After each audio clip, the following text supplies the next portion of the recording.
Super 6 అంటూ అబద్ధపు హామీలతో చంద్రబాబు నిలువున ప్రజలకి వెన్నుపోటు పొడిచారని మాజీ డిప్యూటీ సీఎం జిల్లా పార్టీ అధ్యక్షులు ధర్మాన కృష్ణదాస్ దుయ్యబట్టారు.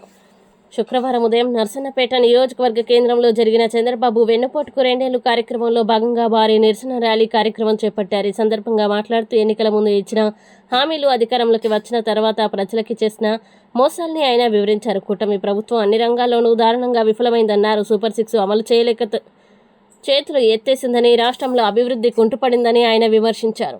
కూటమి ప్రభుత్వం ప్రజలకు నమ్మించి మోసం చేసిందని, ప్రజలు ఇప్పుడిప్పుడే చేసిన తప్పులు తెలుసుకుంటున్నారని ఆయన చెప్పుకొచ్చారు. అందుకే వైఎస్ఆర్ కాంగ్రెస్ పార్టీ నిరసన కార్యక్రమం చేపట్టిన ప్రజలు ఉవ్వెత్తున తరలి వస్తున్నారని ఆయన పేర్కొన్నారు. అనంతరం యువ నాయకులు డాక్టర్ ధర్మాన కృష్ణ చైతన్య మాట్లాడుతూ చంద్రబాబుకు వెన్నుపోటు పొడవడం వెనతో పెట్టిన విద్య అని, ఆయన జీవితం అంతా వెన్నుపోట్లు పొడవడమేనని ఆయన విమర్శించారు. అప్పుడు